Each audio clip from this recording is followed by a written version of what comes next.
Oi, gente, aqui é o Guilherme Boulos e você tá no POC de Cultura. Poquezinhas e poquezonas, vocês ouviram isso? Vocês ouviram o nome da pessoa? Pois é. Agora, não só vocês têm um spoiler no card, na foto aí do episódio, como vocês têm o quê? O convidado se apresentando antes da gente. Muito chique, né? Muito chique. É uma coisa o quê? Refinada. Refinada. Pra segurar a audiência, né? Segurando a audiência, né? Também. Uma coisa old radio, uma coisa assim... Filhos do rádio, somos filhos do rádio, tipo... Você está ouvindo a 73 FM, aqueles... antes da gente começar, assim, eu estou extasiado ainda que esse episódio vai existir no Pocket de Cultura. A gente já deu um spoilerzinho que a gente tinha conseguido um convidado e tanto, e finalmente esse dia chegou, tá? Mas antes da gente falar mais sobre isso, sobre como a gente tá feliz de ter esse convidado aqui com a gente vai fazer a nossa já conhecida abertura de 102 episódios.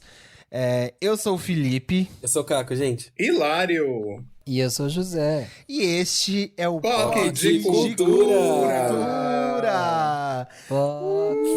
Olá, novos ouvintes. Vem de vinheta! Vamos de vinheta! Ih, roda a Cadê vinheta.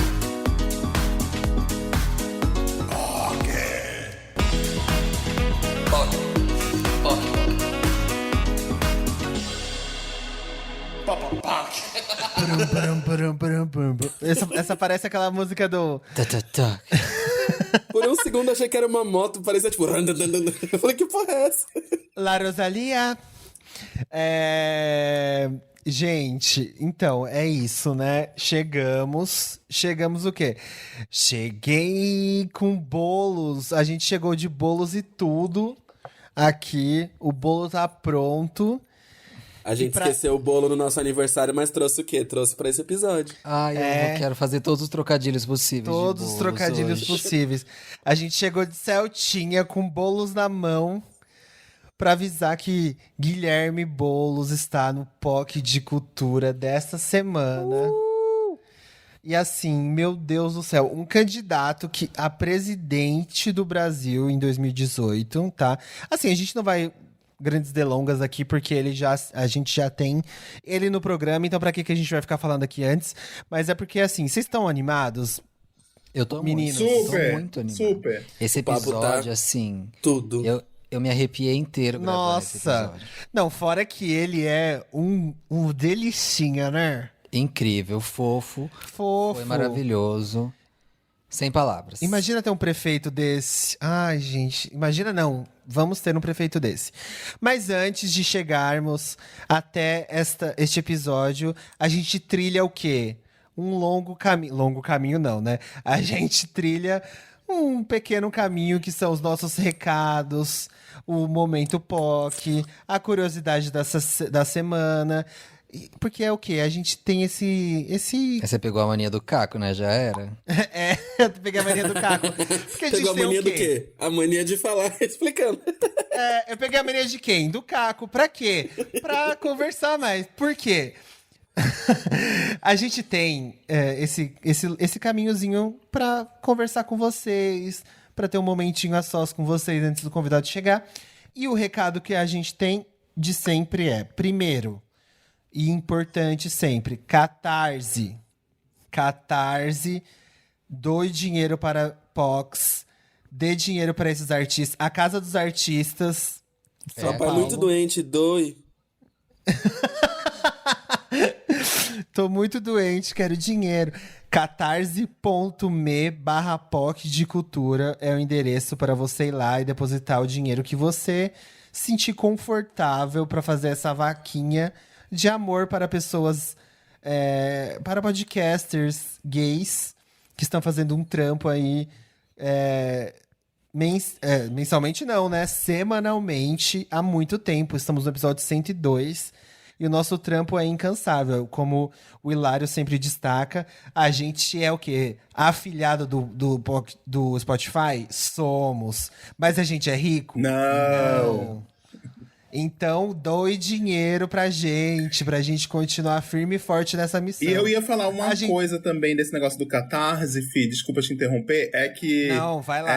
Muita gente conhece o Apoia-se. Gente, o Catarse é a mesma coisa do Apoia-se, do Padrim, do qualquer outro desses, sendo que tem uma diferença no Catarse. Você pode ajudar a gente com boleto bancário. Então você não precisa ter cartão de crédito para ajudar o Pocket de Cultura. Você vai lá, faz o seu cadastro, faz um boleto bancário, pede para ser um pagamento por boleto bancário e todos os meses você vai receber o boleto bancário no seu e-mail, naquele valor que você quer ajudar. Então você quer ajudar todo mês com R$5, você vai receber o boleto de R$5 por e-mail todos os meses.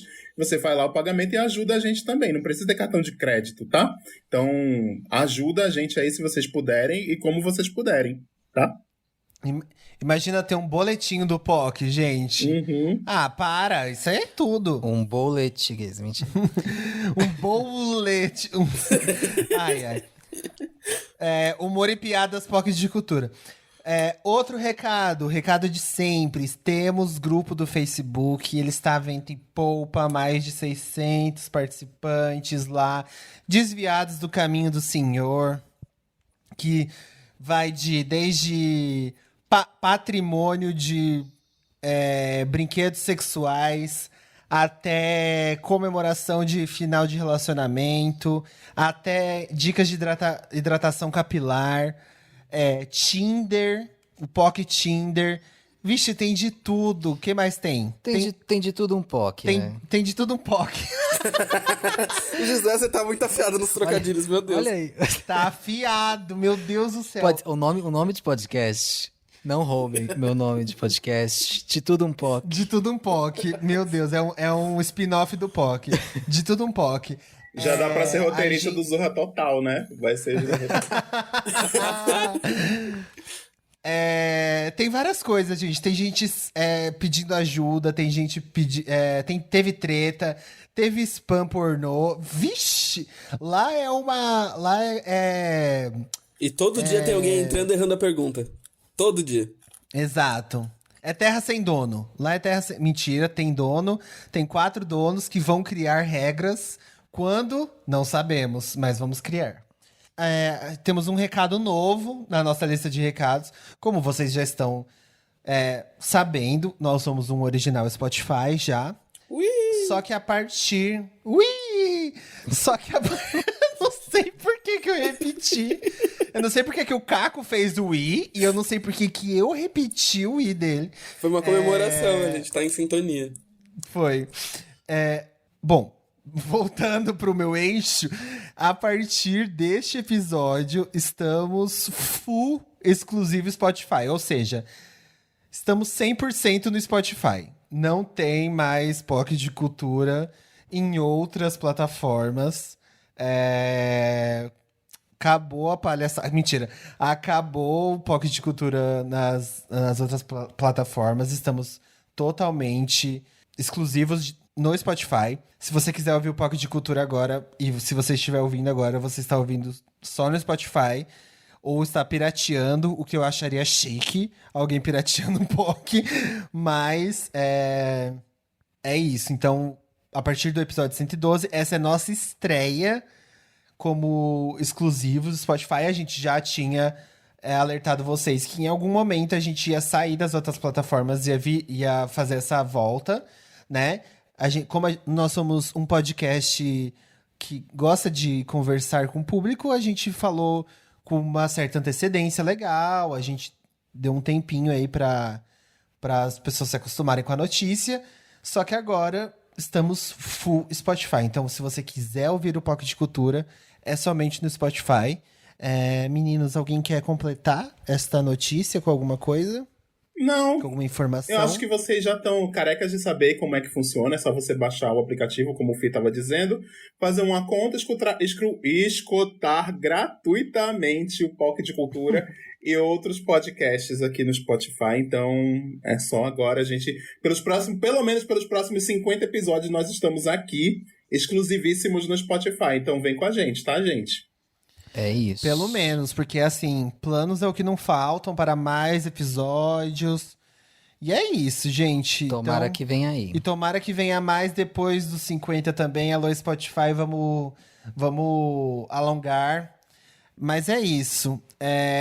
Vamos pro nosso Momento POC. Nosso Momento POC é toda semana. Todo o episódio inteiro, no O caso. nosso Momento POC é 100% do tempo. Vamos pro seu Momento POC agora. Yeah! Hoje o seu Momento POC vem diretamente do e-mail pocketcultura@gmail.com. Repetindo. Repetindo. pocketcultura@gmail.com. Isso mesmo. Ah, não. pocketcultura@gmail.com. Vamos lá. Um dia eu vou soletrar. É com você, José. POC. Eu não consigo agora. Mas é isso. Vai afrouxar a E o chapa, nosso não e-mail dá. da semana vai afrouxar. Nosso e-mail da semana é diretamente de o quê? De um pônei, que é uma POC não identificada. E diz o seguinte: Olá, POCs. Ouço o podcast há algum tempo e conheci através do vídeo que o Caco participou do 1-2. Olha aí o Caco piramidando o POC. Olá, Pox Maconheiras. Não costumo ouvir muitos podcasts onde os hosts são exclusivamente homens e gays. Mas eu me apaixonei desde o primeiro episódio porque vocês são muito cuidadosos com tudo que falam, são eloquentes, engraçados e é tudo que eu busco em um podcast. Ai, gente. Nossa. Quantos me emocionei. elogios. Me divirto com todos os episódios e estou muito feliz e orgulhoso com tudo que está acontecendo para vocês e esse podcast, porque é o mínimo que vocês merecem. Que venha a aclamação. Porém, não estou aqui apenas para rasgar seda. Ixi. Queria saber a opinião de vocês a respeito de um assunto que eu tenho pensado há um tempo.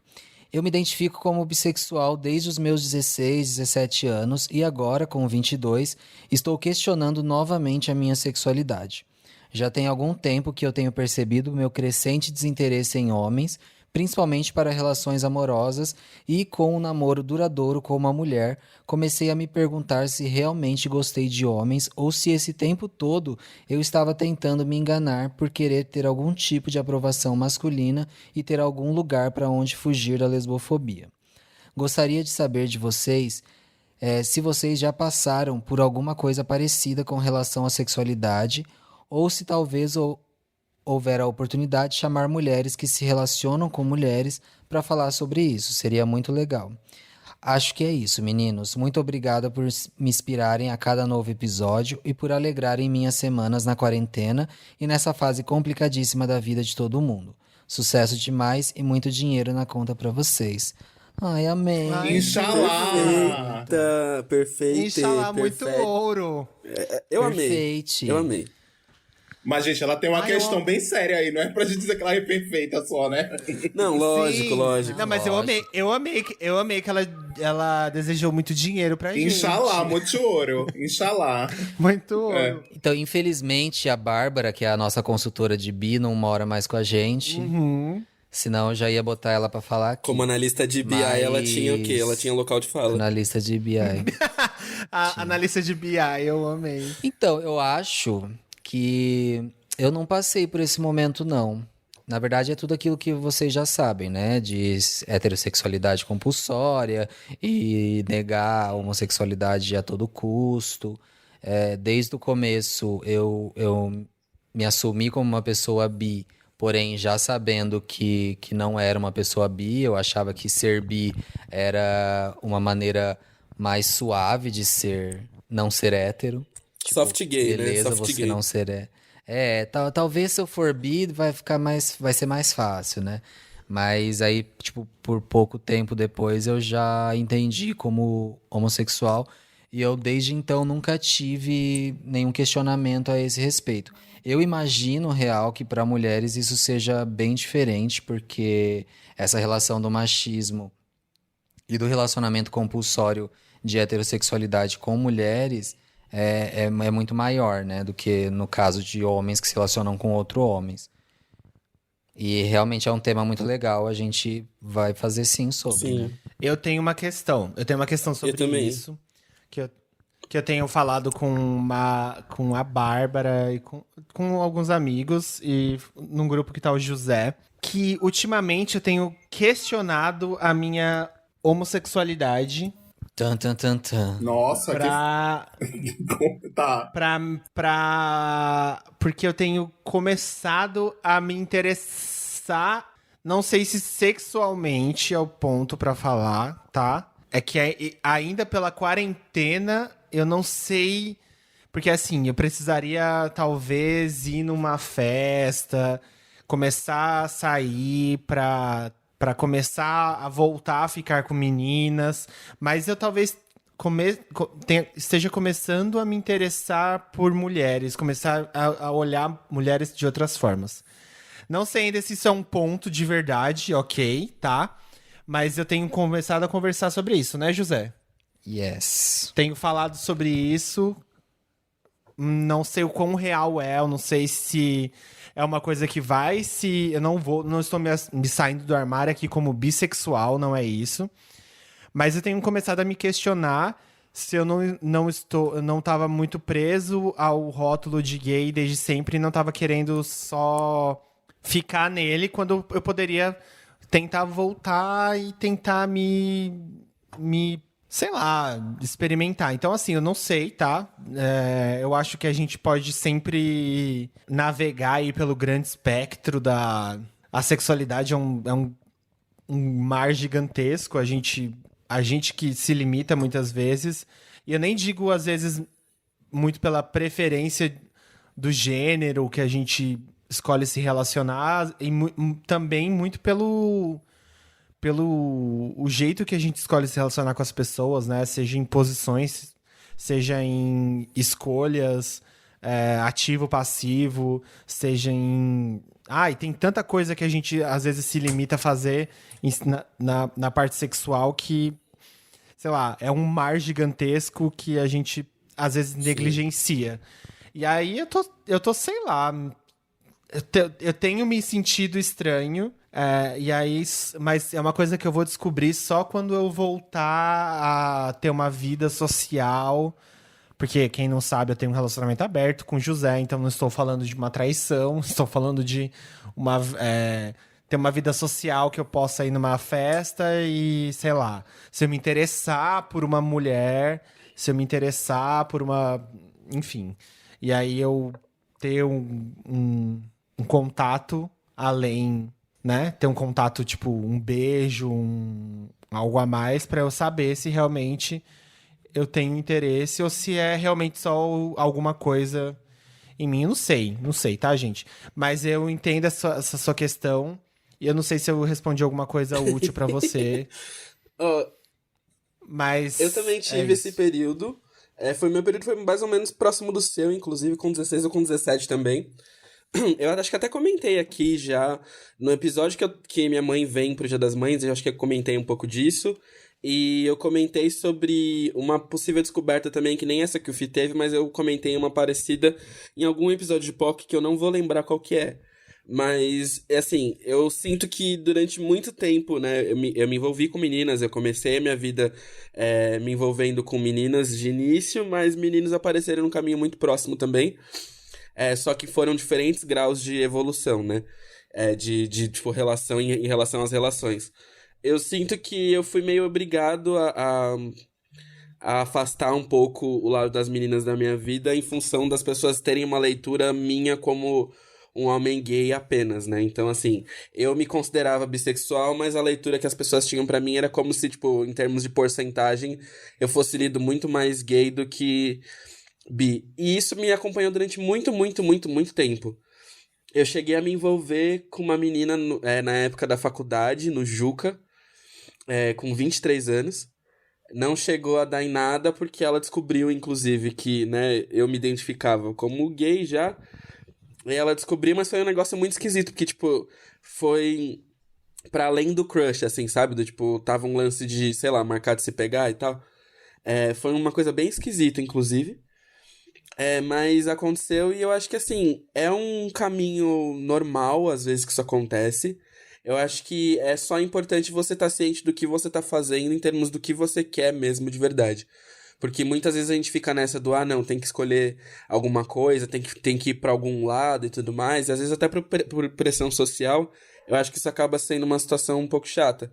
Só presta atenção no que você quer, como você quer e como você se entende feliz de verdade, que eu acho que isso é o mais importante, entendeu? Eu acho que como a gente vive fases e relações amorosas e tudo mais, não é como se você fosse decretar, né, escrito em pedra alguma coisa. Então, só curta isso com responsabilidade, com tranquilidade e veja o que você quer, né? A partir daí, descobrir. Acho que nada é descartável nesse ponto, assim, né? Tanto que hoje em dia, por exemplo, se eu fosse me categorizar como alguma coisa, né, parando pra pensar muito detalhadamente, que foi o que eu falei num episódio do POC, eu acho que me colocaria possivelmente como pan e talvez não só como... Tipo, não como gay como era antes. Eu provavelmente me colocaria como pan por questão disso, assim, sabe? De não achar que existe uma necessidade de me limitar e de não ser excludente também, que eu acho que em algumas leituras isso pode ser soado como excludente também e aqui não tem exclusão nenhuma.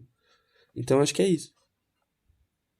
Amor, é só para terminar esse nossos conselhos, essa zona de conselhos que a gente tem aqui agora. Eu acho que é bem normal a gente ter essas dúvidas quanto à nossa sexualidade. Eu acho que nada pode ser tão preto no branco assim a nossa vida inteira. Se você tá com vontades e você tem alguns relacionamentos e algumas questões, vai fundo. Procura entender o que é isso e ver se é isso mesmo que você quer, entendeu?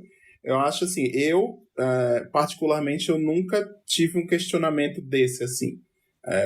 Nunca tive, realmente. Sempre soube muita coisa.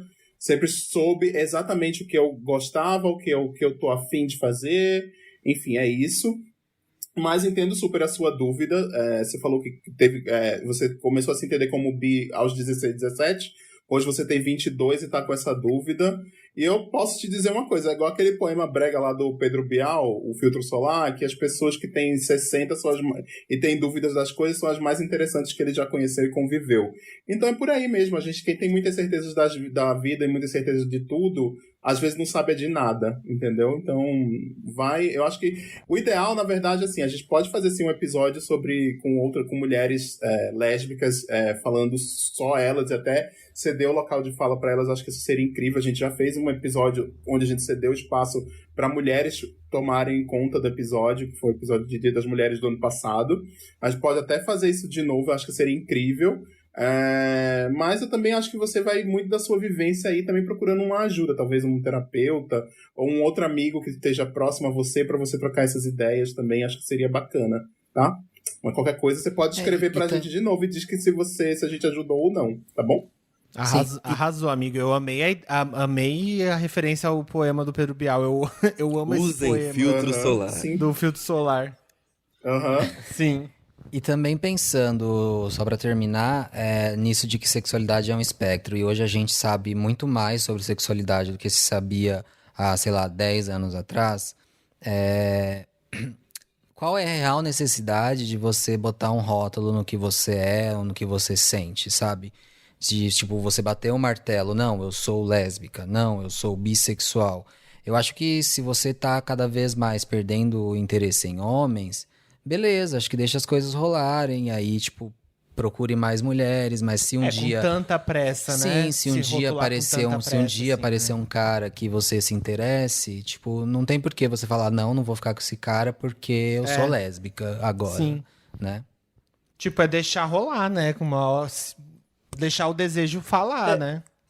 Contanto que seu desejo não seja matar alguém, eu tá mesmo, tudo assim, certo. eu perdi as contas de quantas vezes depois de ter me assumido oficialmente, né, como homem gay, ter gritado pros 4 ventos que era isso mesmo, eu perdi as contas de quantas vezes eu beijei meninas e o quanto foi bom, e inclusive dos meus beijos preferidos da vida, 2 deles são de meninas, então assim, não quer dizer muita coisa, sabe? Só vai. É isso, vamos pra curiosidade da semana? Boras. E vamos de curiosidade da semana. Você não pode ser POC sem saber que a primeira pessoa abertamente LGBTQIAP+, a ocupar um cargo político no Brasil foi a Kátia Leite em 1992. Ela se tornou a primeira transexual a ser eleita vereadora na colônia do Piauí, no Piauí, e vice-prefeitura em 2004. Outro marco importante que a gente teve foi em 2006, quando o Clodovil foi o primeiro deputado federal abertamente homossexual. Em 2008, a gente teve a Léo Crete assumindo sendo a primeira, né, vereadora trans de Salvador, assumindo o cargo. Em 2010, a gente teve o Jean Willis, que foi o primeiro parlamentar ativista dos direitos LGBT na bancada.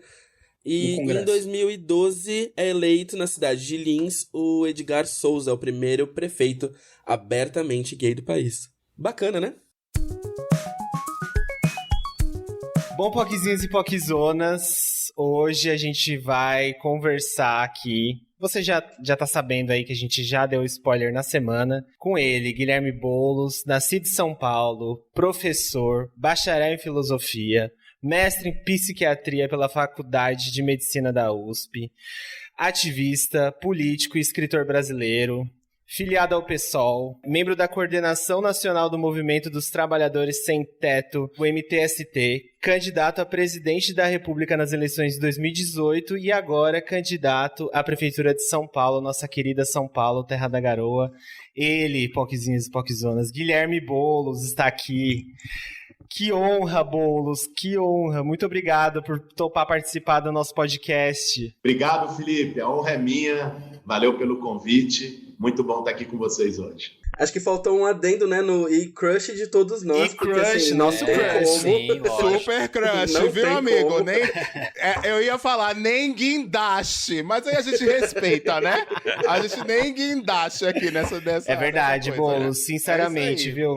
Eu Mas, sei assim, que na é um nossa prazer. audiência também, né? É verdade. É um prazer enorme ter você aqui junto com a gente. Eu acho que para quem acompanha o POC desde o começo, está ciente de que a nossa preocupação com política sempre aconteceu, desde os primeiros programas.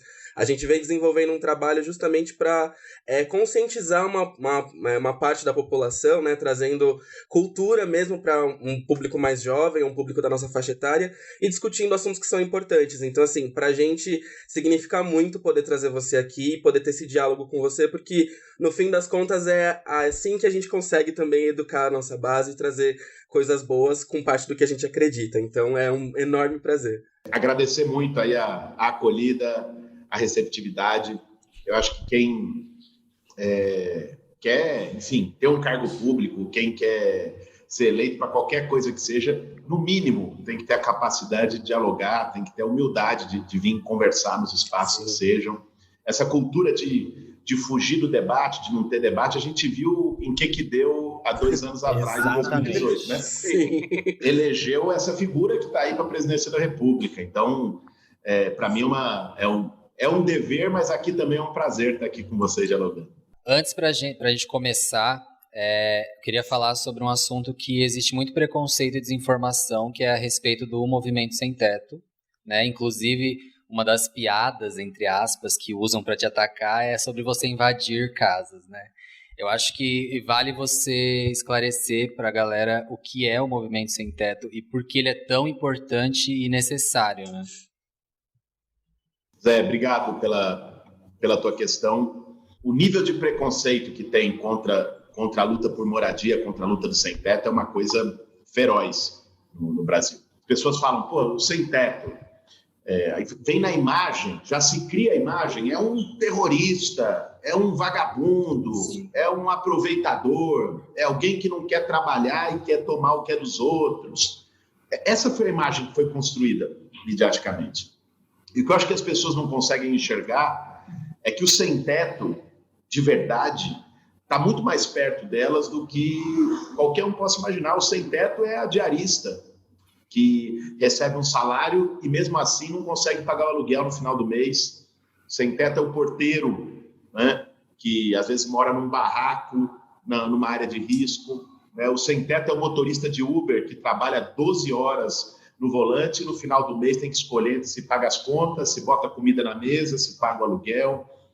Sem-teto são pessoas reais, com histórias de vida, que trabalham e trabalham muito, mas que mesmo assim, e essa é uma característica da nossa cidade, do nosso país, trabalhar no Brasil não é suficiente para poder viver com dignidade. É disso que nós estamos falando. E o que essas pessoas fazem é se organizar num movimento social, no caso o MTST, para lutar por um que era um direito seu. Que se o poder público cumprisse o seu papel, nem precisaria ter o movimento fazendo a sua luta, fazendo as suas ocupações. Aí vem uma questão. Mas tudo bem, as pessoas podem até precisar e tal, mas está invadindo casas, está tomando. E nesse ponto, eu acho que a gente precisa explicar o que é a realidade do movimento. Porque tem gente que faz isso por má intenção, que joga as fake news sobre o movimento, mas tem gente também que não conhece. E por isso está aqui uma oportunidade de poder explicar. O MTST, o movimento social, nunca invadiu a casa de ninguém.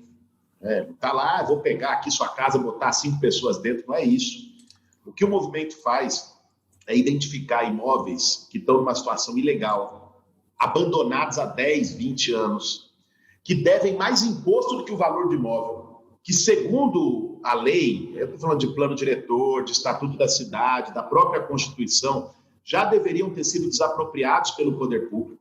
Mas esses são poucos. Olha que loucura, gente. Aqui em São Paulo, nós temos 25 mil pessoas morando nas ruas. É uma das maiores populações de rua do mundo. E a gente tem 40 mil imóveis abandonados só no centro expandido da cidade. Tem muito mais casas sem gente do que gente sem casa. Isso é um absurdo. Sabe, esses imóveis não é a casa da sua avó, da sua tia, do seu amigo que deixou lá para alugar. Não é isso, não. É um prédio inteiro largado que a especulação imobiliária está ganhando em cima. Quem é que ganha com isso? Não é a cidade que ganha. Então, a luta do movimento é justamente identificar esses imóveis e fazer com que eles sejam desapropriados, que eles sejam destinados para virar moradia popular. Isso é bom para todo mundo. Não é bom só para quem vai ter um teto. É bom para a cidade, que não fica nesse estado de abandono, que vai levar gente, vai levar diversidade. Então, essa é a luta do movimento, é isso que eu defendo com muito orgulho nos últimos 20 anos, é também a minha luta, e quero ser prefeito de São Paulo também para poder, tendo a caneta na mão, fazer, nesse caso, a lei ser cumprida, né? Que não é cumprida muitas vezes pelo interesse de empreiteira, de grandes negócios imobiliários. Querendo ou não, essas brincadeiras elas acabam criando um imaginário na cabeça das pessoas para gerar desinformação, né? A desinformação ela é criada desse jeito. Essas brincadeiras elas vão criando na cabeça das pessoas uma eterna falsa imagem e, enfim, eu fui criado numa família que vai acreditando nisso e aí vai passando para frente de geração em geração. Enfim, essa desinformação ela vai virando verdade na cabeça das pessoas e cria-se toda essa falsa imagem desses movimentos e a gente chegou nesse estado que a gente está hoje, onde a esquerda é tirada como terrorista, enfim, essa fake news ela não é de hoje, né? A gente acha que é de hoje, mas não é. Boulos, agora a gente queria falar aqui, uma das suas propostas do seu programa de governo é a criação de programas para garantir o emprego para a população LGBTQIAP+, principalmente para pessoas trans. Qual o caminho que é para pôr isso em prática? Como que isso vai ser posto em prática com você na prefeitura? Felipe, a situação da população LGBT, vocês sabem muito melhor do que eu, e acho que muitos dos ouvintes do podcast também. No Brasil, antes de tudo, é lutar para preservar a vida, né? O Brasil é o país que mais mata LGBTs no mundo, e as pessoas trans são o principal alvo, são o principal foco. Aqui em São Paulo isso é muito gritante, como isso se dá com violência, como isso se dá com discriminação. E foi criado um projeto no governo do Fernando Haddad chamado Transcidadania. Não sei se vocês conhecem. Maravilhoso, shout-out. É um projeto que eu tenho referências muito boas. Tudo que eu ouvi, conversando com a população trans, é um projeto que funciona bem, que está ligado justamente a levar as pessoas trans a concluírem a sua educação, a sua formação e também abrir as portas para que entrem no mercado de trabalho. Qual é o problema do Transcidadania?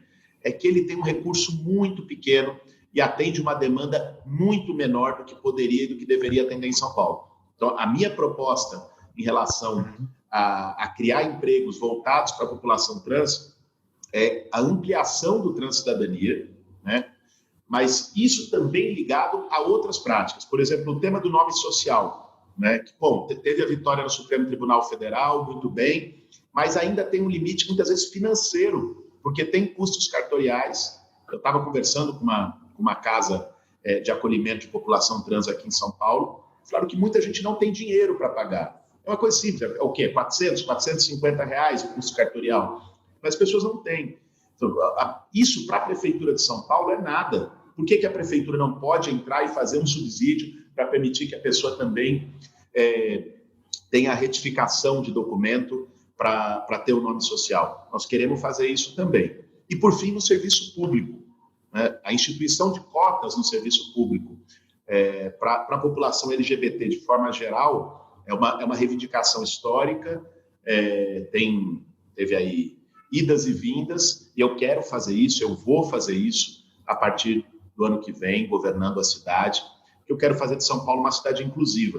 Eu acho que tem uma coisa que está em jogo, que não é só as políticas públicas específicas. O nosso programa tem várias, tem o centro de referência da população LGBT, tem as políticas de moradia, que é uma parte que eu conheço um pouco mais até da própria vivência, voltada para a população LGBT. No MTST se criou um núcleo LGBT do movimento, de pessoas que foram expulsas, que estavam às vezes em situação de rua e foram para as ocupações do movimento e se organizaram a partir dessa demanda. Essas pessoas me ensinaram muita coisa a respeito da política de habitação popular voltada para a população LGBT. Mas eu acho que tem uma outra coisa que é além das políticas públicas, sabe? É uma coisa de pensar o sentido do momento que a gente está vivendo. A gente tem um governo intolerante, a gente tem um governo LGBT-fóbico, a gente tem um governo genocida, que é o governo do Bolsonaro, e ganhando a Prefeitura de São Paulo, fascista, chamando as coisas pelo nome, né? Vamos chamar. E ganhando a Prefeitura de São Paulo, eu quero fazer dessa cidade também um contraponto. Eu quero fazer dessa cidade uma capital da luta democrática, eu quero fazer dessa cidade uma capital da diversidade, do respeito. Essa é a proposta, para além de políticas públicas específicas. Meu Deus, Arrasou! Eu quero viver nessa cidade. Arrasou, Eu quero viver gente! nessa cidade, meu Deus Olha, do céu. eu espero assim, nossos ouvintes, gente, a gente sabe que nossos ouvintes têm uma tendência a ser de esquerda, tem, né? Mas se você tá pensando em votar em qualquer outro candidato, repense, tá? Ou então para de ouvir a gente. E se você tá pensando em não sair pra votar, Você acabou de achar um bom motivo só pra porque ir. não. Você arranje... Se proteja. Se você tá pensando em não votar, saia, vá votar, é importante. Pra ir pro bar não tá com medo da pandemia, né? Pra votar, não, pandemia. Vamos pra próxima pergunta, do Caco. E, Boulos, eu tenho que, né, trazer esse assunto à tona, porque assim, a gente sabe que mortes como a do George Floyd, ou como da Marielle, ou como muitas outras aí, elas acontecem com uma certa frequência aqui no país. Infelizmente a gente acaba sendo atacado múltiplas vezes, né? Porque quando não é uma vida negra só morrendo, é uma negra e LGBT morrendo. A gente vira estatística por mais de uma vez. E eu queria saber de você como você pretende olhar isso especificamente aqui dentro da cidade, né? Visto que a violência policial só tem aumentado e a gente sabe como isso é parte do movimento que leva essas mortes a acontecerem. Então, era essa a pergunta que eu queria saber de você. Muito bom, Caco. Eu tenho conversado muito também com militantes, ativistas do movimento negro. Muitos deles estão na nossa campanha, ajudaram na formulação do programa. Nós montamos uma pauta de uma cidade antirracista, ou seja, uma pauta antirracista para além daquela caixinha em que, em geral, se botam a pauta racial, a pauta LGBT, a pauta de mulheres. Na política, no poder público, isso é pensado como uma secretaria. Faz uma secretaria da diversidade, faz uma secretaria da igualdade racial, faz uma secretaria das mulheres e está tudo resolvido. E eu não acho que é assim. Eu acho que essas políticas são políticas transversais, né? Não dá para pensar política de segurança urbana sem pensar combate ao racismo, numa cidade em que a letalidade policial tem cor, tem alvo, né? São as pessoas negras que estão morrendo, como você bem apontou, né? E tem também, evidentemente, um viés em relação à orientação sexual e identidade de gênero. Então, eu tive numa reunião com guardas municipais, né? O sindicato dos guardas municipais me chamou para conversar. A gente está conversando com muita gente para pensar uma segurança cidadã em São Paulo. Você sabe que a prefeitura não tem governabilidade sobre a polícia militar. A polícia militar é do Estado. Sim. Mas é possível fazer em São Paulo, através da Guarda Civil, um exemplo de segurança cidadã e de policiamento comunitário. Eu acredito muito nisso e tem muita gente dentro da GCM que também acredita. Eu tenho certeza que um guarda municipal que arranca um cobertor de um morador de rua, muitas vezes negro, ele não faz isso com gosto. Um guarda municipal que corre atrás de um ambulante que está tentando levar comida para casa, muitas vezes um ambulante negro ou uma mulher negra, ele não faz isso com prazer. Isso é uma orientação de governo. Então, a guarda municipal no nosso governo não vai servir para arrancar cobertor de morador de rua e muito menos para agredir trabalhador na porta de uma estação que está vendendo alguma coisa. A nossa guarda vai ter uma formação forte em direitos humanos, né? Nós vamos ter a escola da guarda, nós queremos e nós vamos colocar um debate antirracista, né? Já na formação da escola da guarda, um debate sobre diversidade sexual, um debate sobre policiamento vinculado à comunidade. A guarda ela tem que atuar como um elemento de fortalecimento comunitário e não de repressão, não um elemento que gere medo para a comunidade que ela deveria defender. Então, nós não vamos poder ter governabilidade sobre a PM, mas como prefeito de São Paulo, a gente pode fazer um exemplo de vanguarda, de como é possível um outro modelo de segurança pública, porque muitas vezes taxam a gente de utópico. Vai vir o bandido, vocês vão dar flores. Vocês já devem ter ouvido esse discurso, é um discurso que eles batem Muitas vezes. Para legitimar o modelo de segurança pública genocida. Né? Tem que matar mesmo, bandido bom é bandido morto. Né? Tem que dar porrada. Aí se você questiona isso, não, você é ingênuo, você quer enfrentar fuzil com flores, não. Nós queremos ter um outro modelo de segurança pública, que seja cidadã, que seja comunitário. Tem várias experiências no mundo de que isso deu certo. E eu acho que aqui em São Paulo a gente pode fazer um projeto pioneiro no país e na América Latina. Maravilhoso.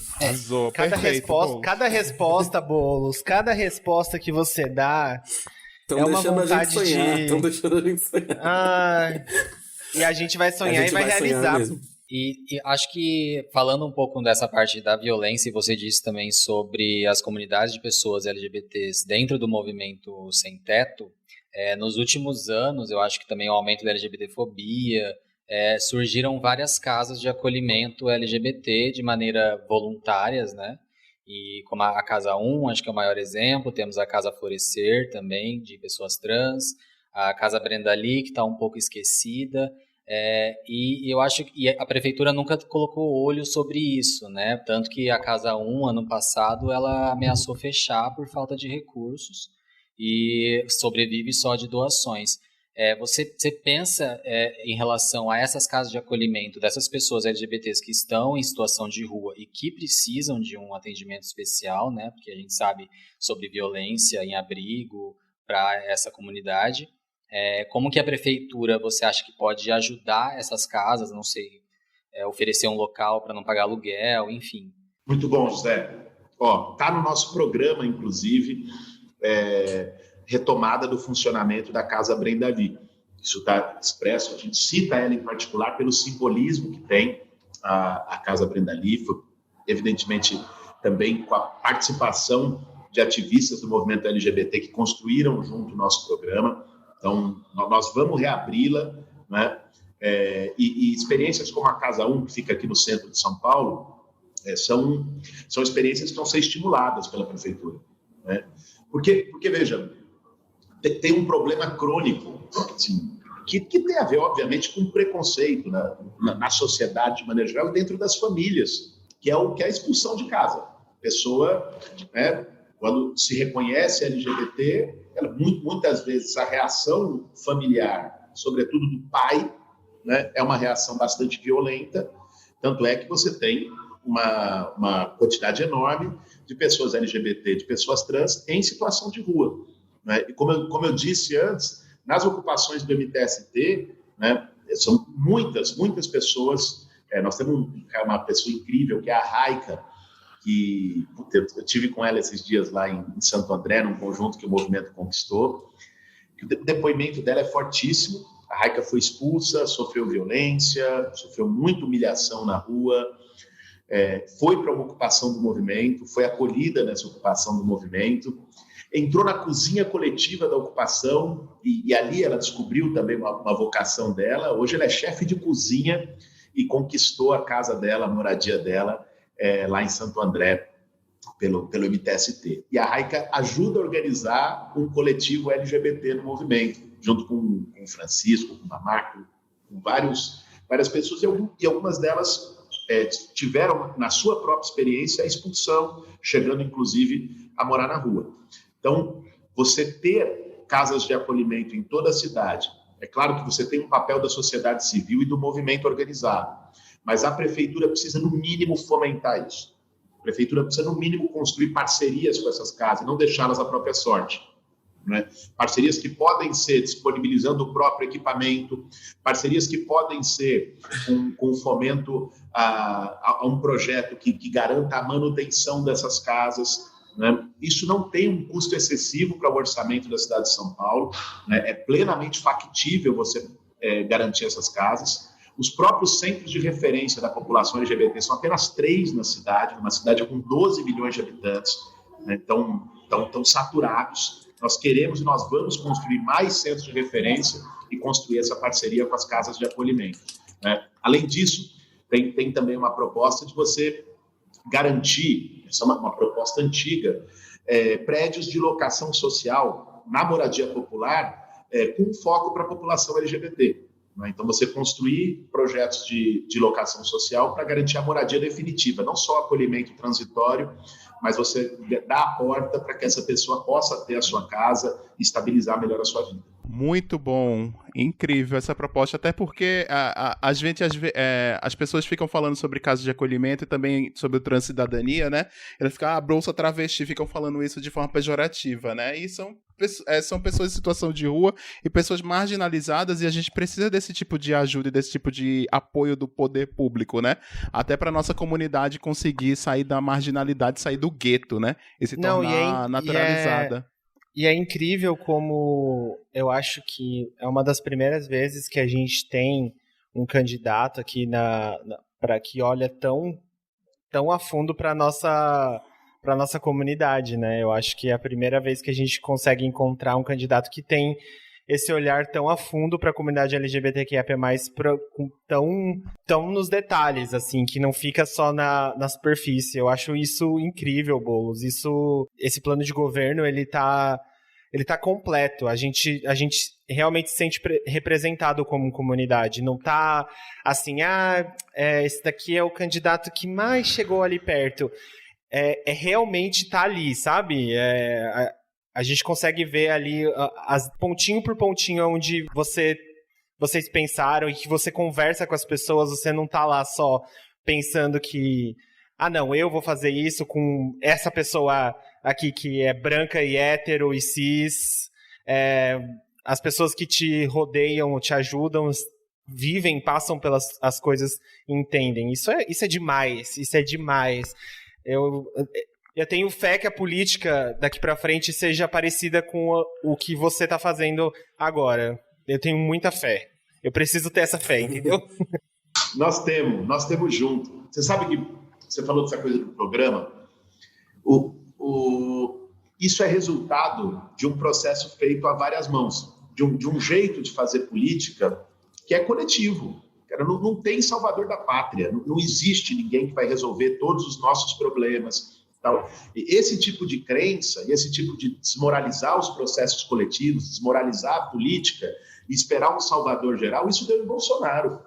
A gente não tem que repetir isso. A gente está construindo a nossa campanha. Quem construiu o meu programa LGBT são pessoas LGBTs. Eu não sou da comunidade LGBT. Eu não teria autoridade, as condições de elaborar um programa como esse por não vivenciar. Então, o que me permite estar aqui falando sobre isso é porque eu tive conversas com as pessoas que elaboraram esse programa, que me mostraram, que me levaram para os lugares, que me mostraram as realidades, que me botaram os números na cara. Eu falei, é isso. A mesma coisa em relação ao nosso programa antirracista, que foi feito por militantes do movimento negro, né? Ou do nosso programa de igualdade de gênero, que foi feito por mulheres brancas, mulheres negras. E enfim, o conjunto do nosso programa está sendo feito por quem vive os problemas na pele. Eu acho que é isso que faz toda a diferença. Né? Não ser alguém que simplesmente se meta a formular tudo e que pode aí ficar nas generalidades, né, com declarações de boas intenções, porque quem conhece o problema é quem vive ele. Em última instância é isso. Né? Inclusive no próprio território, né? Pensar, quem conhece o problema da Zona Leste, do extremo de São Mateus, é quem vive lá. E se a gente quer fazer um governo que esteja conectado com a periferia, com as pessoas que vivem lá, nós vamos ter que ir lá e escutar essas pessoas e incorporar o que a gente escutou na forma de governar. Eu acredito muito nisso. Eu vou te fazer uma pergunta que vai trazer o Bolsonaro pra roda, na verdade, tá? Que é que o Bolsonaro esse ano, ano passado, qualquer momento ele tá tentando politizar tudo, né? Até o cafezinho que ele toma, ele tá tentando politizar ali e criar um fato político, um factoide, né? A gente sabe disso, a gente acompanha. Esse ano ele politizou demais a pandemia, o tempo inteiro a pandemia, a questão agora a gente tá, nesse dia que a gente tá gravando aqui, a gente tá com a notícia que ele não quer que tenha vacinação, que ele não vai comprar a vacina da Sinovac, a vacina produzida pelo Butantan em parceria com a China e tal. Então, e aqui em São Paulo a prefeitura Coronavac, acabou, né? A Sinovac é o laboratório. Aqui em São Paulo o prefeito acabou de propor uma renda básica, uma renda básica de R$100 agora no calor das eleições, né? Uma coisa que ele tinha sido contra antes e agora ele inventou de fazer isso. Eu queria saber de você, Boulos, como a prefeitura combate a pandemia, o que a prefeitura fez até agora, se foi satisfatório, e como você combateria e combaterá a pandemia que a gente está vivendo e que vai se estender com certeza até o ano que vem, né? Hilário, é lamentável a gente ver gente fazendo jogo político com a vida das pessoas. É isso que a gente está vendo nessa disputa da vacina, Bolsonaro, Dória. Olha, você não vai encontrar um ali que esteja preocupado de verdade com a vida das pessoas. Na pandemia, o Bolsonaro disse que ia salvar a economia. É uma gripezinha, eu não sou coveiro, eu estou preocupado com os empregos. Aqui o Dória e o Bruno Covas, o prefeito, disseram que iam salvar as vidas. A verdade, cara, é que não salvou nenhum nem outro. Né? Nós estamos... São Paulo é a terceira cidade do mundo com mais mortes por coronavírus, só está atrás de Nova York e da Cidade do México, e está virando uma capital de desemprego. Está chegando a 1 milhão de desempregados na cidade de São Paulo. A postura da prefeitura foi a pior possível. Vamos dizer assim, para ser justo, né, teve um ponto que o prefeito acertou, que foi ter seguido, pelo menos até um dado momento, as orientações dos infectologistas, não deu uma de Bolsonaro, de falar, vai todo mundo para a rua, não sei o que e tal. Ele, vários prefeitos do país, vários governadores do país tiveram esse mínimo de responsabilidade de não ir para o terraplanismo sanitário. É fazer o óbvio, né? O óbvio... Eu não diria nem que isso é um mérito. Eu não diria nem que é o óbvio. Uhum. Num cenário saudável, não deveria nem ter sido aplaudido isso, né? É isso. Agora, a questão é a seguinte, o papel de prefeito não é ser conselheiro de autoajuda da cidade.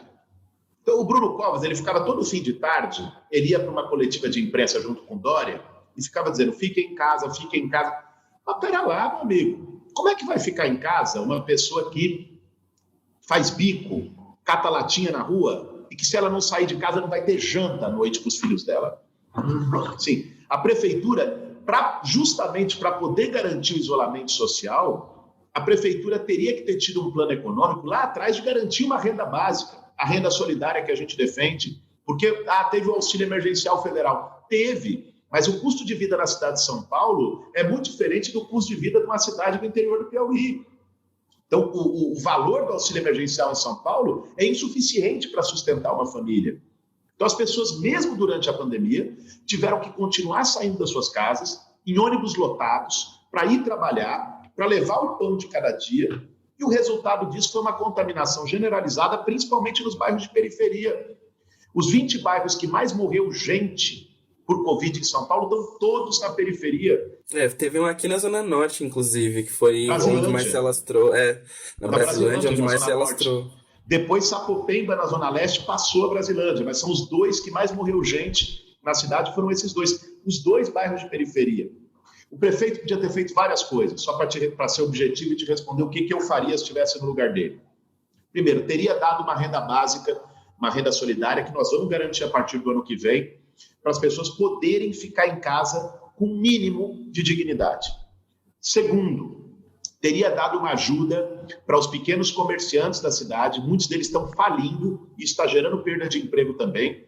Por que os comerciantes foram fazer carreata para dizer que tinha que abrir, que o Bolsonaro estava certo? Porque eles viram uma vida toda de trabalho indo para o saco, não sobrou nada. Então, assim, tinha que ter dado o mínimo auxílio. Vários países do mundo deram apoio para pequeno comerciante, isentar IPTU durante a pandemia, um capital de giro, tinha que ter feito isso. Terceiro, tinha que ter garantido uma contratação emergencial de médico e a abertura dos hospitais que estavam fechados.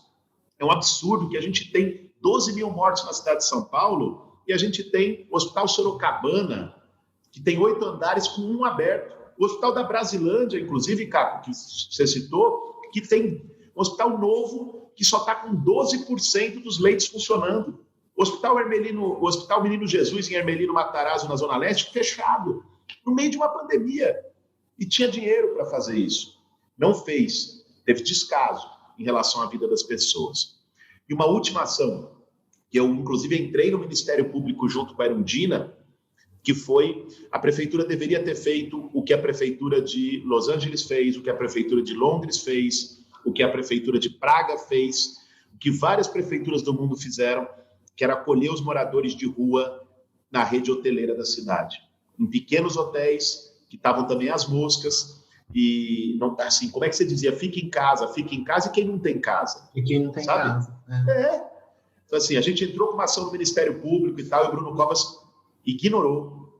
O Ministério Público pediu para ele criar 8 mil vagas, ele criou 80 vagas, né? Que não é nada para a população em situação de rua em São Paulo. Então, essas seriam pelo menos algumas das medidas que eu teria tomado na cidade para conter a pandemia e para apoiar socialmente as pessoas mais vulneráveis. Amém. Ufa. Vamos ver se. A partir de 1º de janeiro você faz, tá? A partir de 1º de janeiro você faz. A partir de 1º de janeiro. 1º de janeiro você faz, é isso aí. Vamos lá. Vai fazer. Vamos que vamos. Vamos que vamos. O Boulos, você é do Campo Limpo, né? Você mora no Campo Limpo, né? Eu tenho família lá no Campo Limpo. Eu cresci parte da minha infância inteira lá, estrada de Itapecerica. Onde, Felipe? Onde que você cresceu lá? Na estrada de Itapecerica, ali perto do Capelinha, da estação Capelinha. Sei, que legal. E aí eu queria fazer 2 perguntas em uma, assim, um combo aqui, já que a gente está acabando as perguntas, acho que falta uma pergunta do Caco e outra do Hilário.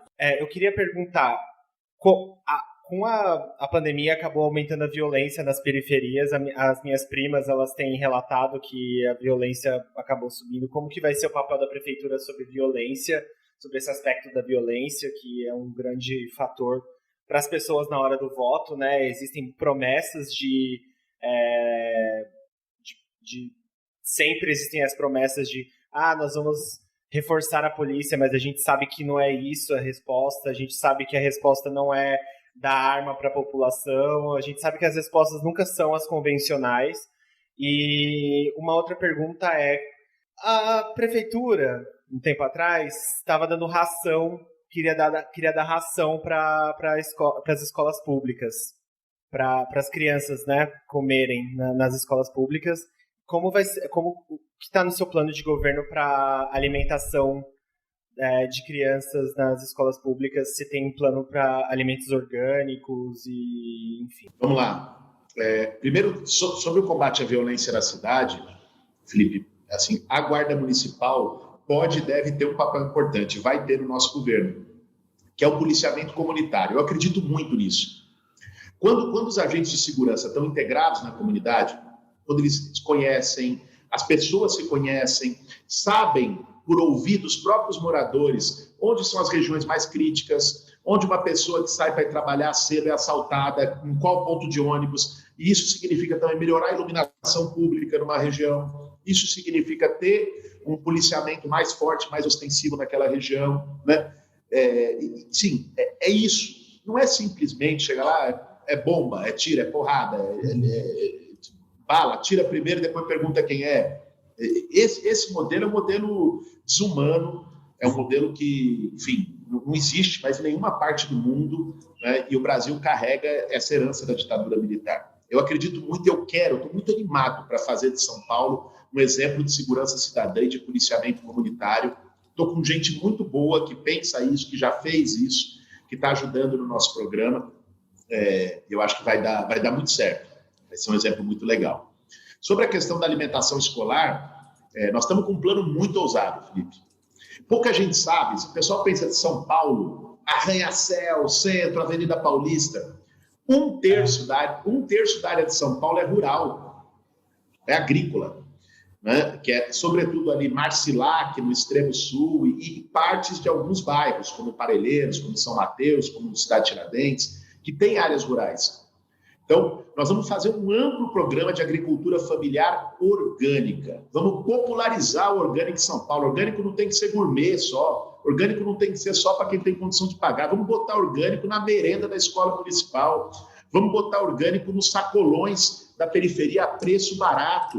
Vamos botar orgânico nos restaurantes populares para as pessoas poderem ter segurança alimentar e comendo comida sem veneno, comendo comida saudável. Sim. Tem muita gente que já está pensando projetos e fazendo projetos na cidade de hortas urbanas. Eu, como prefeito, vou fomentar, vou dar todo o apoio para isso, todo o fomento que isso precisar, para a gente melhorar não só a alimentação das pessoas, mas a qualidade dessa alimentação. Não é só comer mais, não é só as pessoas poderem comer mais, mas poderem comer bem. O orgânico não pode ser um produto de luxo, né, no nosso país e na nossa cidade. Perfeito. Prefeito, quer dizer. Bom, Prefeito. Aproveitando, né, Boulos? Na verdade, Gui, né? Afinal, a gente já tá íntimo já, o papo já tá fluindo. Então, Gui, vamos lá. A gente sabe que você tem sido muito plural, né, durante essa campanha. Acho que em todos os momentos você tem deixado isso muito claro. E eu queria entender de que forma que você incentiva, né, o ensino, a arte, a cultura, como eles vão fazer parte da sua gestão, já que você tem se mostrado eclético, né, já que você tem visto todos os outros públicos, você tem interagido com muita gente, como isso vai fazer parte do seu plano? Caco, eu quero fazer de São Paulo uma capital da diversidade, de algum modo uma capital da resistência. E aqui eu estou falando resistência muito no sentido cultural. Na loucura, na piração que o Bolsonaro colocou esse país, a cultura virou inimiga. Sabe, o professor virou o maior malfeitor do mundo, né? Artista, gente que está produzindo cultura, fomento à cultura virou crime. Sim, as pessoas têm que ficar se justificando, sabe? Eu quero fazer um baita programa cultural em São Paulo. Não sei se vocês sabem, a Erundina foi uma prefeita incrível, que hoje ela está como minha vice. Ela, 30 anos atrás, foi uma prefeita incrível, deixou uma memória fortíssima na cidade. E um dos pontos mais importantes da gestão dela foi a cultura. A Marilena Chauí foi a secretária de cultura dela.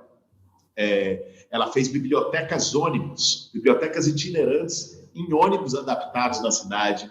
Ela criou casas de cultura nos bairros mais periféricos da cidade, fomentando. Hoje essas casas de cultura estão sucateadas, com orçamento zerado, nós vamos recuperar as casas de cultura.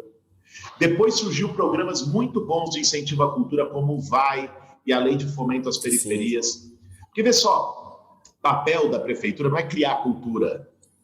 O povo já cria cultura todos os dias, tem muita cultura sendo criada. O papel da prefeitura é fomentar, é apoiar, é dar espaço para essa cultura florescer, né? Assim, as periferias de São Paulo são pulsantes na produção cultural. Tem muita coisa incrível sendo produzida e que às vezes não tem oportunidade de se expressar. Eu estava conversando com uma slammer outro dia da Zona Leste, a Mariana Félix. Eles têm um projeto muito legal de levar poesia slam para as escolas. Eu sou professor.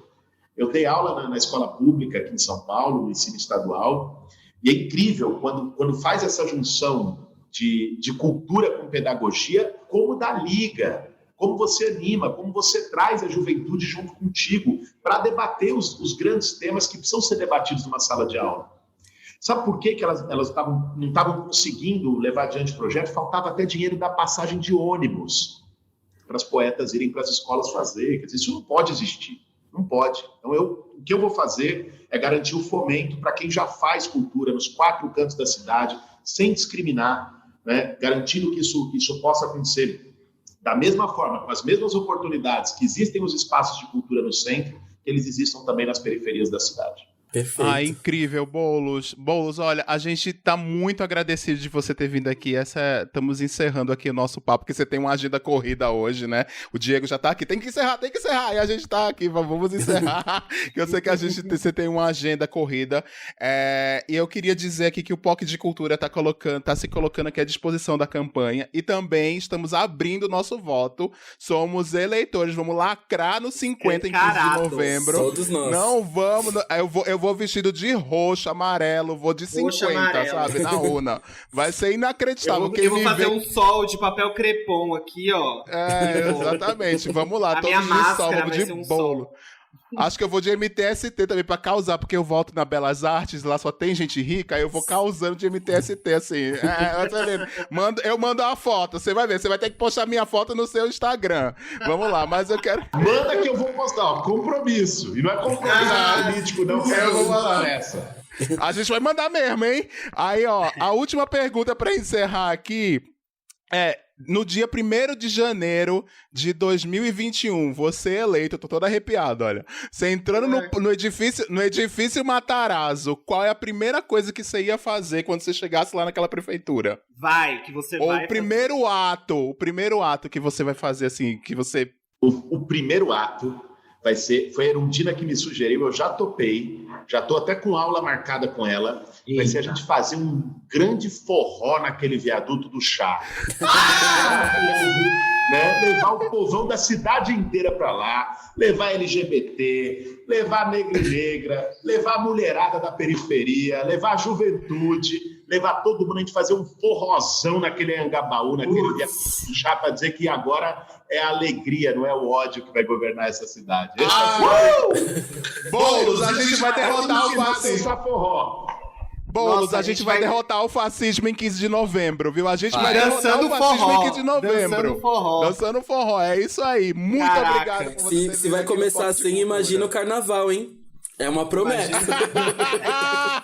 Caraca, gente. Imagine a parada. Imagina a parada. Estamos aí, tá? Não faça a gente sonhar, a gente vai cobrar, hein, Guilherme Boulos? A gente vai chegar lá na prefeitura, vai acampar na frente. É isso aí, muito obrigado por você ter vindo. Muito obrigado. Valeu, gente. Meu Deus do céu, acabou de acontecer. Gente, o que foi isso? O que foi gente, isso? foi o Gui. Pai amado. Foi o Gui.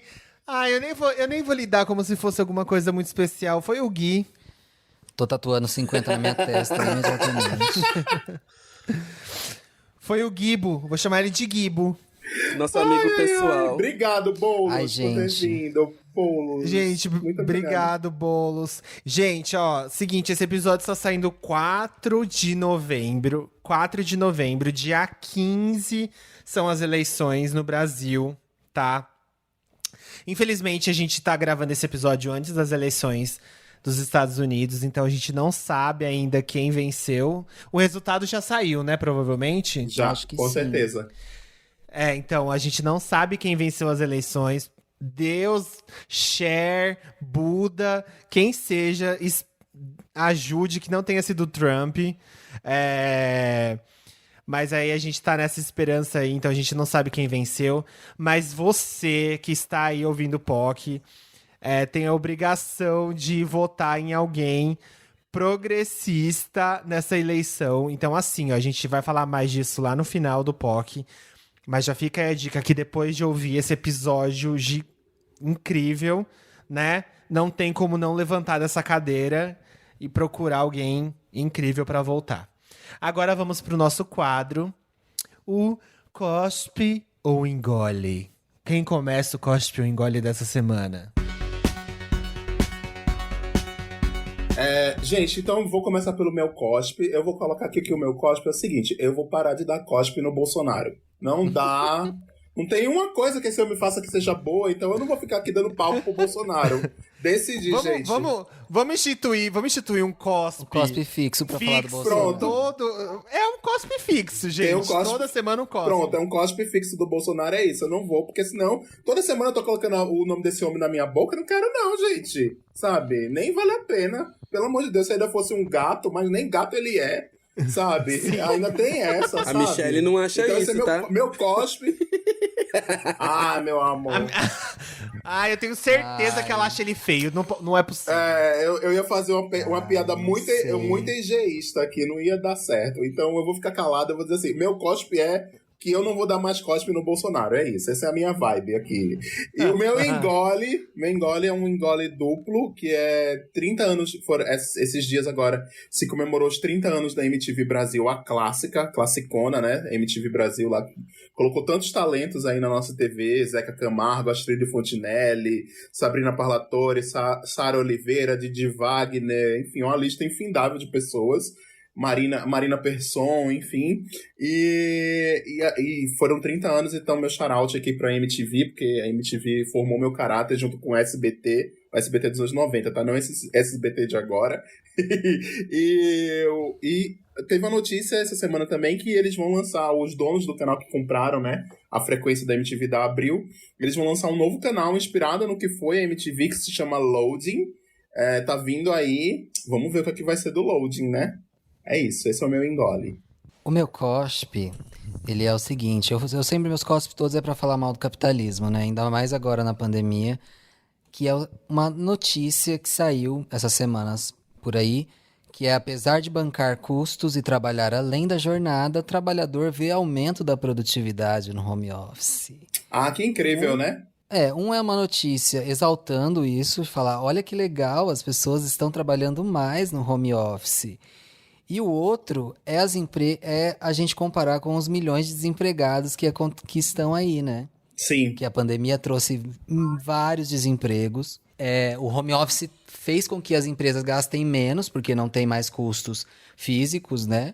Quem tá bancando a nossa energia é a gente, quem tá bancando a nossa internet é a gente, sem receber a mais por isso e muitas vezes recebendo menos. Então, crise para quem, não é mesmo? Enfim, vamos acabar com o capitalismo aí. E o meu engole é o livro do Chico Felitti, Ricardo e Vânia. Chico Felitti, que a gente entrevistou no episódio 97, tá um episódio incrível. O livro Ricardo e Vânia, que a gente falou bastante no episódio, é finalista do Prêmio Jabuti, que é simplesmente uma das maiores premiações de escrita nacional. Então, fiquei muito feliz desse conteúdo ser um conteúdo LGBTQIAP+, né? Tá concorrendo aí e ser finalista para ganhar o prêmio. Arrasou, Chico. Parabéns. Arrasou, Chico. Bom, gente, eu tenho dois cospes que, na verdade, um é bem no meu nível cospe traquinas, engole traquinas Never verde forget. E sorvete do WhatsApp. É que, assim, tem um vídeo... A gente entrou em novembro, então a gente já pode começar a falar de Natal. Tem um vídeo de um lanche sendo feito no Twitter, aí que tá viralizando no Twitter, de um cara fazendo um lanche gigantesco. Lindo, maravilhoso. Assim, é um pouco exagerado? Sim, gigantesco, com muito bacon, com muito queijo, cheddar. Maravilhoso, gigantesco. Só que aí no final, o cara me coloca uva passa no lanche. Vocês entendem a problemática desse vídeo? Eu adoro uva passa no sanduíche, fio. Eu adoro. Você que tá errado aí. Sinceramente.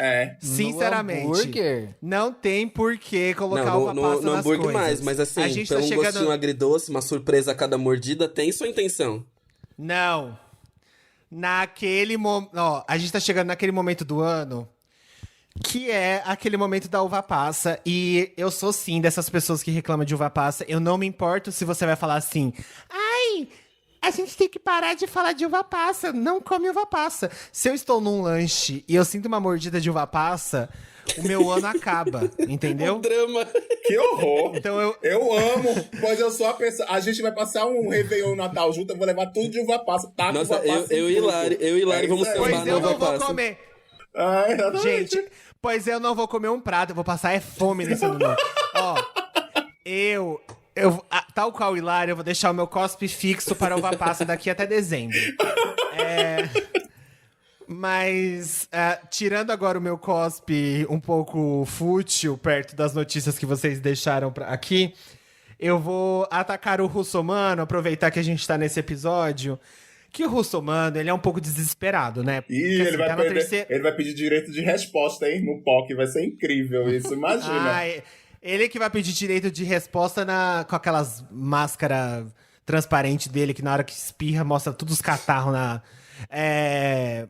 Ele é um pouco desesperado, porque ele tá na terceira eleição seguida dele, que ele não consegue nada, né? E aí, ele tá atacando o Boulos, o nosso Gui. O Guibo, falando que a caixa de supermercado que ele atacou, lá naquele famoso vídeo, é uma contratada do Boulos, não sei o que lá, pra pronto. atacar ele, não sei o que. Eu vou ler o tweet do Boulos que saiu no dia 30 de outubro, que é: Russomano disse em entrevista que Cleide, caixa de supermercado que ele humilhou, teria sido contratada por mim para falar mal dele. Só mostra que seu problema não é só político, é de caráter. Foi pro vale tudo porque está com medo do nosso crescimento e da onda da virada. Sim. Russomano, você vai perder essa eleição, o Boulos vai ganhar e você vai ficar aí humilhado com aquela foto daquela máscara horrenda que te deixa com uma cara mais plastificada que você já tem. E é isso, tá bom? Você parece uma uva passa gigantesca. Sem ofensa às pessoas que gostam de uva passa, tá bom? Aí eu só queria dar um engole rapidinho, bem rápido mesmo. Eu queria dar um engole pra entrevista da Mariah Carey pra Oprah, na Apple TV. A entrevista está magnífica. Sim, magnífica. É tudo de bom. A entrevista é muito bonita. A Mariah Carey desce de um topo que as pessoas colocam ela como uma diva intocável para um ser humano totalmente relacionável, assim. E a Mariah Carey já passou por muita merda na vida, a maioria das pessoas não sabem. O José mesmo falou assim, eu tenho uma impressão de que a Mariah Carey é uma pessoa que tenta o tempo todo ser perfeita, não sei o quê. Mas é porque a Mariah Carey já passou por muita merda na vida e tudo que ela passou... Ela é um grande registro do que a mídia faz com os artistas, a mídia e a indústria faz com os artistas. Ela e a Britney são, né, bons exemplos disso. E, enfim... Se você tem Apple TV... Você procurar também o nome da entrevista no YouTube, eu sei que não é recomendável, mas enfim, você também acha. Eu assisti boa parte dela no YouTube. Bom, agora vamos lá pro meu cospe engole. O meu engole é que eu estou aqui anunciando uma nova era do meu canal. Meu canal voltou a ter vida. E nada mais justo do que nessa nova era eu contar pra vocês em primeira mão o que vai sair. Na verdade, não vai ser em primeira mão, por quê? Porque já vai ter saído antes desse episódio, mas foda-se, eu vou falar mesmo assim. Eu tô agora entrevistando pessoas sobre processo criativo e criação de seus trabalhos na internet. E é um bate-papo super legal que vai rolar daqui pra frente com algumas pessoas da internet. Em breve terei os meus boiolas lá, a gente ficou de gravar, mas ainda não gravamos. Mas sim, teremos... É tipo a Oprah com a Mariah. É mais ou menos tipo isso. É um bate-papo, assim, super tranquilo, super extenso, pra falar o quê? Pra falar sobre criação mesmo, falar sobre criatividade, que eu acho que tem muita gente com muita coisa pra contar que a gente ainda não sabe. Então, eu aguardo vocês lá no meu canal no YouTube, vai estar junto com todas as nossas, né, notícias em algum lugar, e eu vou divulgar, obviamente, nas minhas redes, então se você tá pelas minhas redes, você vai achar isso muito fácil. Agora, o meu cospe... Bom, a gente teve a maravilhosa, né, pra não dizer outra coisa, postagem do Nhonho feita pelo Salles, e que ele alega que foi feita por um ex-funcionário. Eu acho que assim, a começar pelo posicionamento de duas pessoas que não deveriam estar fazendo esse tipo de coisa em rede social, né? Que eu acho que não precisa nem entrar no mérito da questão do tipo, saiba seu trabalho e saiba seu espaço, mas também o comentário gordofóbico que acompanha isso num momento indevido que não deveria ter acontecido de primeira instância. Então, assim, não tem nem o que dizer, gente.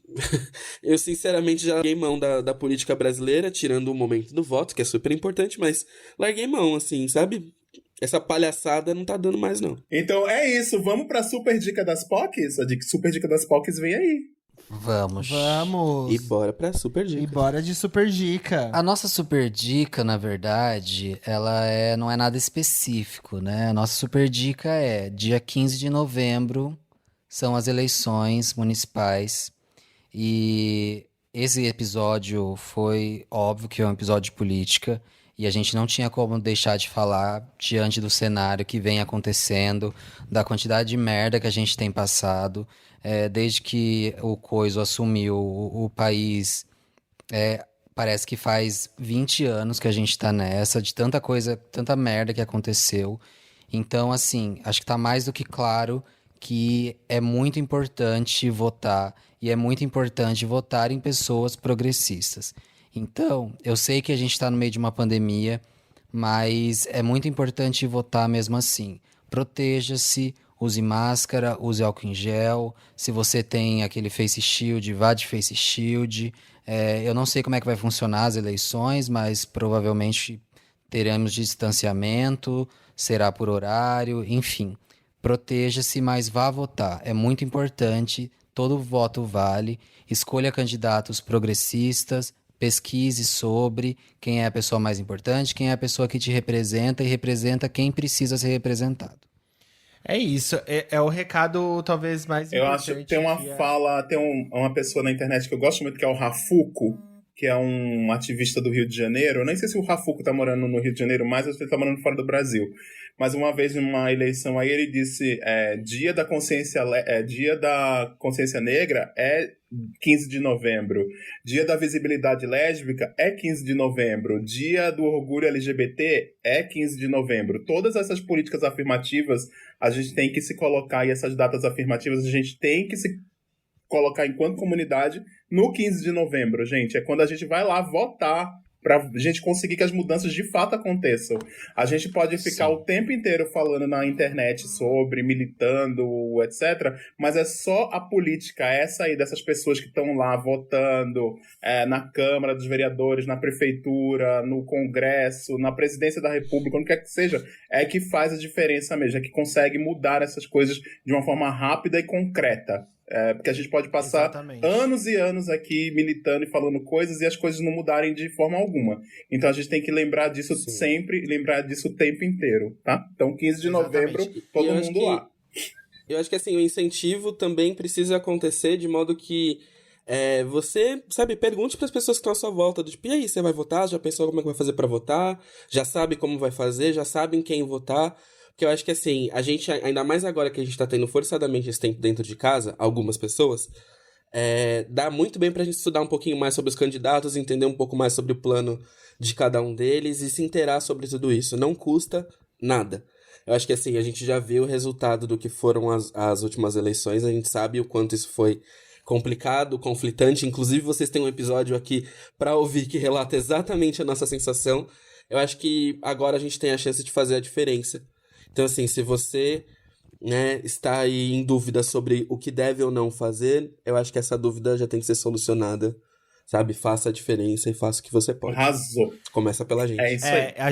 A gente tem muita gente desacreditada da política, a gente sabe que a política desacreditou muitas pessoas nos últimos anos, a gente vem de um ataque político, de um ataque à democracia, de um ataque à Constituição, as pessoas andam desacreditadas há muito tempo, mas a gente não pode deixar esse sentimento de desesperança tomar conta das pessoas que ainda acreditam que as coisas podem mudar, e a gente precisa ser um movimento de contrário, a gente precisa ser um movimento de pulsão das coisas, a gente não pode achar que o sistema vai cair sozinho se a gente não mover o sistema. Então, é só votando por enquanto que a gente vai conseguir fazer isso.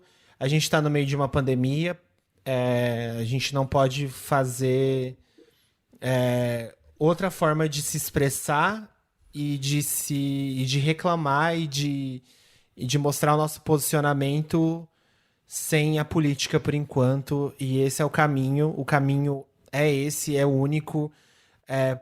por enquanto, eu espero que um dia a gente consiga talvez se livrar desse modo ultrapassado, mas por enquanto é esse. A gente vai precisar votar, a gente vai precisar se entregar nas mãos da política, e a política, por enquanto, é o nosso caminho, gente. Então, não desacredite. A esperança, ela é um movimento revolucionário. A esperança, ela vai ser o que vai salvar o mundo agora, porque é a única coisa que vai conseguir tirar a gente dessa merda que a gente tá, é se a gente tiver gente que ainda acredita que as coisas mudam. Porque se a gente... A desesperança, a desesperança, ela é um sentimento retrógrado. Então, quanto mais pessoas desacreditadas tem, quanto mais pessoas apáticas com o sistema, apáticas com a situação, apáticas com a população, apáticas com o dinheiro, com o movimento das coisas, com a sociedade, mais os grandes conseguem movimentar, mais os grandes conseguem tomar conta dos espaços. Então, movimentem-se, votem, façam de tudo. Se você tá saindo pro bar, principalmente, saia pra votar. É muito importante agora. É muito importante agora. Tá bom? Obrigado, gente. Mais uma semana. Uhul! Acabou. Até a próxima semana, só no Spotify, hein, galera? Beijo, Paquizito. Esperamos vocês aqui no Spot. Beijo, beijo. Beijo. Até semana que vem. Obrigado por ouvir. Até semana que vem. Até semana que vem.